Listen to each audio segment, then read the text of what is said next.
how to avoid being double-minded and make a decision. As of now, most of the decisions relating to me are taken by my parents. To what extent should my own thinking make a decision, and to what extent I should agree with my parents in a decision? Actually, you see, in the Indian culture,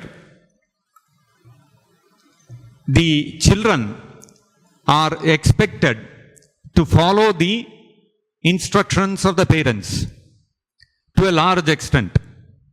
Even when after they grow old sufficiently, they are mature enough, they are standing on their own legs, still, if their parents say something very seriously, the children are expected to follow. Western culture is not like that. Once the child becomes 16-year-old, the boy, girl, doesn't matter, they will go out of the house and they will lead their own life. They will, they have hardly any connection left with the parents. The parents cannot tell them whom to marry, what field they have to get educated in, what kind of, where they have to take up a job, where they have to go and stay. None of these things, they have no say at all. But in Indian culture, it is not like that. I remember when I had passed out of college and I was working in a private company in Bangalore. And weekends, Saturdays, Sundays are off in the company, so I used to come to the temple, attend the sadhana, and then do some service and all that. During those days, in Bangalore, HK Hill Temple, there used to be one devotee who had come from France, foreigner, Westerner. And he was from France, but he could speak English, and he was a brahmachari in the temple. One day he was speaking to me, he asked me, he was generally talking to me, what have you done and all that. I said, I've done my engineering. What are you doing? I'm working outside. So he said, how old are you? I said, I'm 24 years old. So then he asked me, where do you stay? I said, I stay with my parents. He said, what? 24 years and still with your parents? What's wrong with you? I said, what's wrong with you? This is the way we are. So you see, he was totally shocked that I'm 24 and still in the house and I have got a job, completed my education, still living with my parents. What is this madness? That is Indian culture. Actually, this has got a great relevance. You see, when we are young, we are 24 years old, we are 16 years old, 18 years old. The world is a very big place and a very complicated place. We have no idea how the world works, what are the dynamics of relationships with other people, what are other people's intentions and aspirations, how we have to wade through the complexities of life. We have no idea. Our parents have gone through all this. They have learnt all that. They have spent at least 20, 25 years more than us in this world. So you can imagine somebody who has been in the world 20, 25 years more than us, how much knowledge they will be having which we don't have.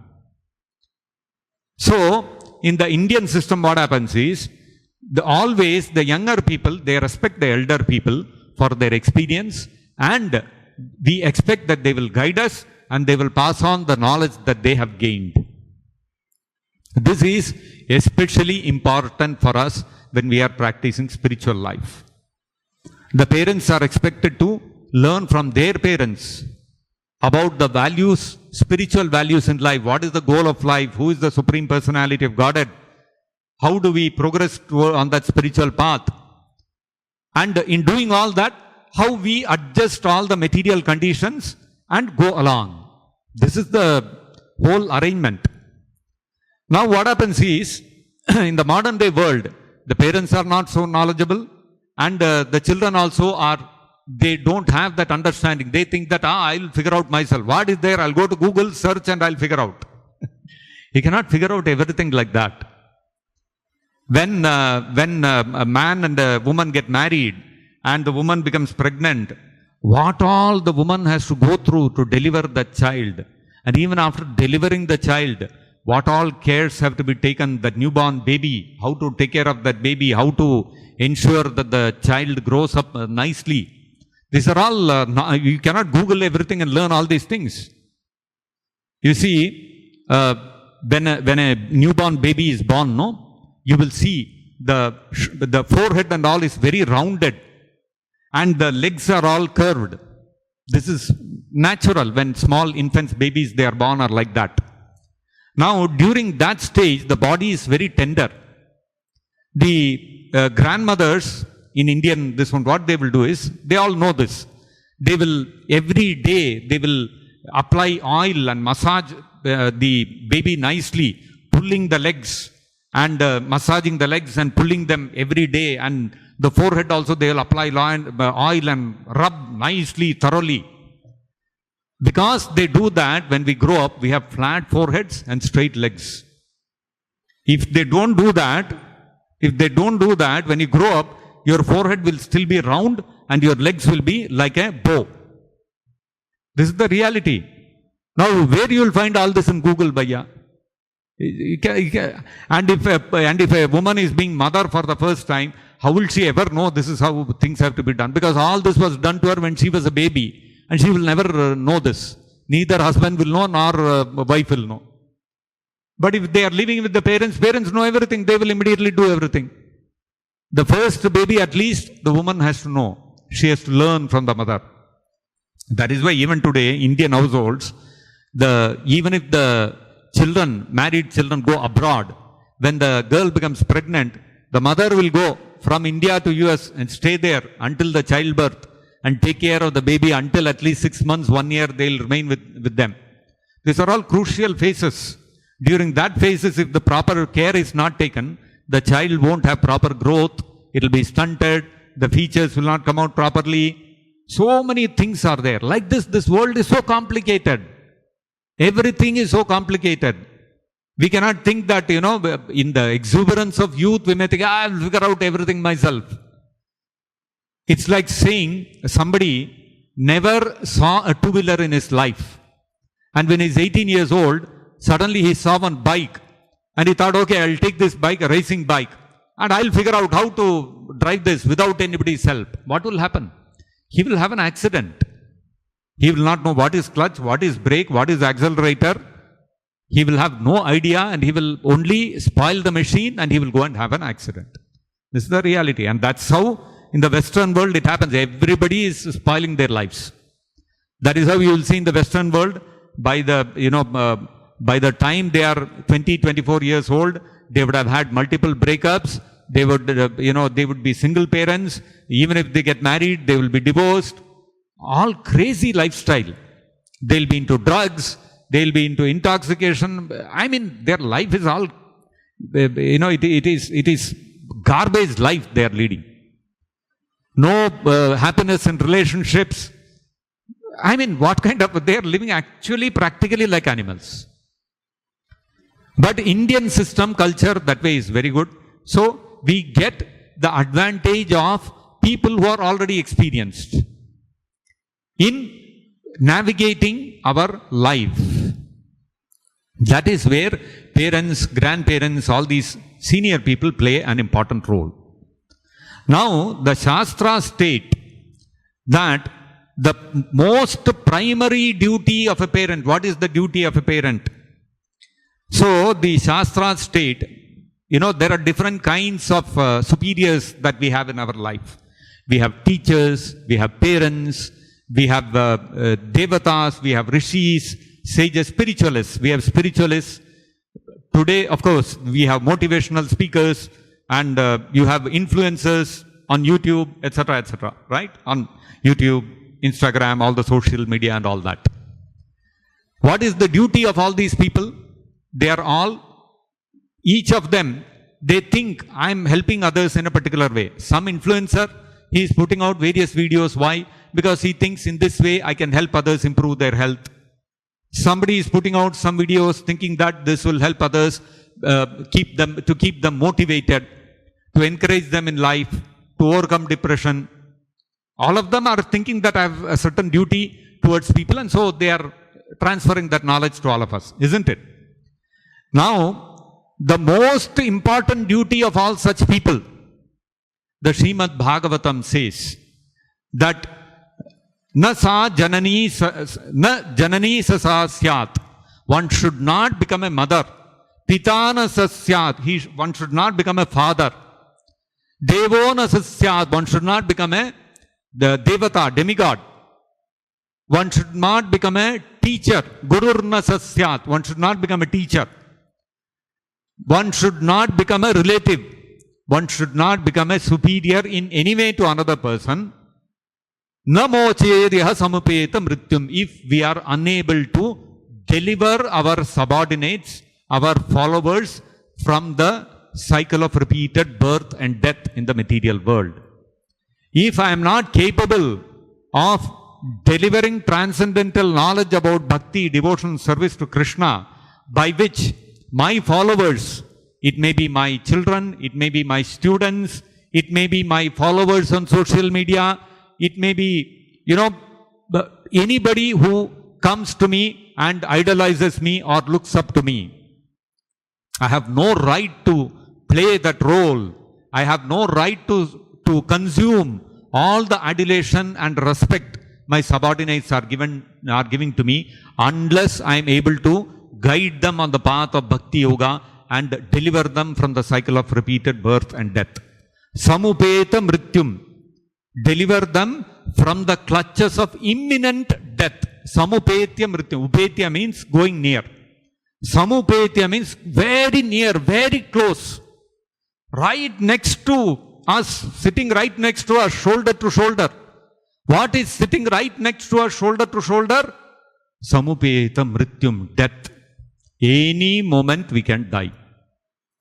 Can all these influencers who are there on social media, can all the teachers who have taught us in our colleges, schools, etc., can all our parents, all our relatives, all our brothers and sisters, all those so-called spiritualists who are New Age spiritualists, can they deliver you from repeated birth and death from this material world? If they cannot, they have no justification, they have no right to play those roles. So, that means we have to choose who is our father, mother, teacher, my role model, the person whom I am going to follow. We have to choose judiciously. Is this person capable of delivering me from repeated birth and death? Then I will follow him. Of course, father and mother we cannot choose. We are already born. But the point is, father and mother, simply by giving birth to the body, one doesn't become a father and mother. They also have to have certain responsibilities. They have taken care of their responsibilities towards my body. They have protected me, they have fed me, they have nurtured me, they have given me shelter, they have given me material education, all related to the body. They have done all that. All gratitude to them for that. But that is not enough. That kind of taking care of the body, even animals are doing. You see, when a mother dog gives birth to a litter of puppies, what happens? Anybody tries to go near the dog, grrr, she will start growling. And if you still don't bother and go closer, she will come and bite you. She is protecting her kids. And she will lick them. You see cows also, when they give birth to calves, they will lick their whole body. It's very important because it disinfects the calf. It disinfects the cub. Then that mother dog, that mother cow will feed its children with its milk. Then the dog will go around, search, select some food, bring it back, feed the children. So all that the animals are also doing, no? So as human beings, if our children also, we take care only to the extent that animals are taking care, are we performing the role of parents to the extent as a human being we are expected to do? No. Taking care of the body is essential, taking care of the body of the children. But there is a much higher responsibility for a human being when he becomes a parent. When he or she becomes a parent. They have to educate the child. Not give mundane material education for their livelihood. Give them spiritual education. Teach them how to cross over the ocean of repeated birth and death. This is the real duty of a parent. And when a parent performs that role, then the son or the daughter have no right to ever disobey the parents. Now you take the example of Prahlad Maharaj. Who was Prahlad Maharaj's father? Hiranyakashipu. And Hiranyakashipu was the greatest atheist of his time. And he wanted his son to become an atheist like him, to become an enemy of Vishnu. Did Prahlad Maharaj listen to him? No, Prahlad Maharaj rejected him. Bharat Maharaj, Bharat was the younger brother of Ramachandra. His mother, Kaikeyi, she wanted Bharat to become the king. And she sent Ramachandra to the forest, the Supreme Personality of Godhead. Did Bharat accept his mother's instruction? He rejected his mother. He said, "You are no more my mother." Bali Maharaj's spiritual master, his guru was Shukracharya. When Bali Maharaj wanted to serve Vishnu, who had come in the form of Vamana, Shukracharya told him, "No, don't give anything to Vishnu. He is Vishnu. Withdraw your promise. No problem. Even if you break your promise, no problem. Don't give him anything." Did Bali Maharaj listen to his guru? Bali Maharaj rejected him. The Brajavasis, when Krishna told them to worship Govardhan instead of Indra, then Indra became very angry and he sent torrents of rain to inundate Vrindavan. But did all the Brajavasis worship the Devatas? No. They rejected Indra and they followed what Krishna had said. They worshipped only Govardhan. Similarly, the Brahmana Patnis, the wives of the Brahmanas, Yajnika Brahmanas, there was a group of Brahmanas in the forests of Vrindavan. They were performing yajna. And in the midst of their performance of yajna, the cowherd friends of Krishna and Balaram came there and asked for food for Krishna and Balaram. They said, "No, we cannot give anything, go away." In fact, they did not even bother to look at them. They simply neglected them. So, according to the advice of Krishna, they went back to the wives of the Brahmanas and asked them. They said that Krishna and Balaram are close by and they are hungry, they want some food. Can you please give some food? So the wives of the Brahmanas were great devotees and they immediately said, "Oh, Krishna is hungry. Oh my God." They took up everything. They packed up everything, whatever food they had cooked for offering in the yajna, they packed up everything and they started walking towards Krishna. All the Brahmana husbands, they came forward and stopped them. They said, "What are you doing? This is all meant for the yajna. You cannot go like this. We will not give you permission. You cannot go." Did the wives follow the husbands? No, they rejected them. They said, we get lost. We are going to Krishna. They rejected and went. So like this you can see, although the Shastras state one should never disobey one's guru, one should never disobey one's father, one should never disobey one's mother, one should never disobey the Devatas. Despite all this, when it comes to the service of Krishna, if any of them go against the service of the Krishna, they can be rejected. This is the example given in the scriptures. So therefore, we have to see, when it comes to devotional service to Krishna, anybody who opposes us, whether it is our father, mother, guru, or devata, or anybody else, whoever it may be, we will have to reject them. This is the example given to us in the Vedic scriptures. Otherwise, if they are not opposing our devotional service, then it is our bounden duty to follow their instructions. We cannot disobey them. You take the example of Parasurama. His father, Jamadagni, ordered him that he has to behead his mother. Parasurama followed his instruction. He went and beheaded his mother. Because he knew, my father is such a great personality. And when he came back, he beheaded his mother and came back to Jamadagni and told him, "Yes, father, I followed your instruction." Jamadagni was very pleased. "Oh, my dear son, you have unhesitatingly followed my order. So you please ask any boon you want." Parasurama said, "Please bring my mother back to life." And Parasurama is very intelligent. And he said, "And after she comes back to life, she may not remember what I have done to her." Otherwise, it will be a big trauma for her. No. My own son came and beheaded me. This is the reality. Parashurama was very, he was not thinking about himself. He was very concerned for her, that she should not go into a trauma. Jamadagni became even more happy. He said, yes, my dear son, granted. Immediately, she came back to life. And she came back to life, and as if she had just woken up from sleep. She thought, I was sleeping and I woke up. Okay, Parashurama, how are you? Okay, everything okay. Let me take care of the household work. She went on and continued her normal duty. So when the father is capable of delivering you from repeated birth and death, the son cannot disobey the father.